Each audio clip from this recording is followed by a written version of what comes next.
ಅಣ್ಣ ನಮ್ಮ ಮದ್ದೂರೊಳಗೆ 100 ವರ್ಷದ ಮೇಲೆ ಇತಿಹಾಸ ಇದೆ. 2008 ಅಲ್ಲಿ ರೈಲ್ವೆ ಟೆಂಡರ್ಗೋಸ್ಕರ ಮಾಡಿತ್ತು. ಈಗ ನಮ್ಮದೇ ಸ್ವಂತದ್ದು ಚಂದ್ರು ಸ್ಪೆಷಲ್ ಮದ್ದೂರೊಡೆ ಸ್ಟಾರ್ಟ್ ಆಗಿ 5 ವರ್ಷ ಆಗಿದೆ.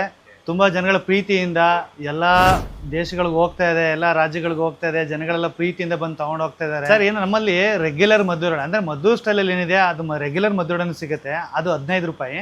ಮತ್ತು ಸ್ಪೆಷಲ್ ವಡೆ ಗೋಡಂಬಿ ಬಾದಾಮಿ ಗಸಗಸೆ ಮಿಕ್ಸ್ ಇದೆಯಲ್ಲ ಅದು ಡಿಮ್ಯಾಂಡ್ ಇದೆ ಯಾವಾಗಲೂ, ಅದು 25 ರೂಪಾಯಿ. ಕ್ಯಾಂಟೀನಲ್ಲಿ ಪಕೋಡ ಮಾಡೋರು ಪಕೋಡ ಮಾಡಕ್ಕೆ ಕಡಲೆ ಹಿಟ್ಟು ಖಾಲಿ ಆದಾಗ ರವೆ ಮೈದಾ ಹಿಟ್ಟು ಈರುಳ್ಳಿ ಮೆಣಸಿನ್ಕಾಯಿ ಹಾಕಿ ಚಪಾತಿ ತರ ಚಿಕ್ಕ ಆಕಾರದಲ್ಲಿ ರೆಡಿ ಮಾಡಿದ್ದೆ ಈ ಮದ್ದೂರು ವಡೆಯ ಇತಿಹಾಸ. ನಾನಿವತ್ತು ಚಂದ್ರು ಸ್ಪೆಷಲ್ ಮದ್ದೂರು ವಡೆಗೆ ಬಂದಿದ್ದೆ. ಅಣ್ಣವರು 20 ವರ್ಷಗಳು ಕೆಂಗೇರಿಯಿಂದ ಮದ್ದೂರ್ಗೆ ಹೋಗೋ ಟ್ರೈನ್ ಅಲ್ಲಿ ಮದ್ದೂರು ವಡೆನ ವ್ಯಾಪಾರ ಮಾಡ್ಕೊಂಡು ಬರ್ತಿದ್ರಂತೆ. ಇನ್ನು ಇಲ್ಲಿ ನಮ್ಮ ಮುಂದೆನೆ ಕಂಪ್ಲೀಟ್ ಮೇಕಿಂಗ್ ಪ್ರೋಸೆಸ್ ನಡೆಯುತ್ತೆ. ರಿಫೈನ್ಡ್ ಆಯಿಲ್ ನ ಯೂಸ್ ಮಾಡಿ ಫ್ರೈ ಮಾಡ್ತಾರೆ. ನಾನು ಇಲ್ಲಿ ಬೇಸಿಕ್ ಮದ್ದೂರು ವಡೆ ಹಾಗೂ ಸ್ಪೆಷಲ್ ಮದ್ದೂರು ವಡೆನ ತಗೊಂಡಿದ್ದೆ. ಟೇಸ್ಟ್ ವೈಸ್ ಚೆನ್ನಾಗಿತ್ತು. ನೀವು ತಿನ್ಬೇಕು ಅಂದ್ರೆ ಈ ವಡೆ ನಿಮ್ಮ ದೃಷ್ಟಿ ಇರಲಿ ಲೊಕೇಶನ್ ಕಡೆ. ಇನ್ನು ಇದರ exact location sir Kengeri railway station back gate ಅಲ್ಲಿ ಒಂದಿದೆ, ಮತ್ತೆ ಕೆಂಗೇರಿ ಉಪನಗರ ರೈಲ್ವೆ ಸ್ಟೇಷನ್ ಫ್ರಂಟ್ ಗೇಟ್ ಅಲ್ಲಿ ಇಂಡಿಯಾ ಸ್ವೀಟ್ ಸೆಲ್ಲರ್ ಇದೆ.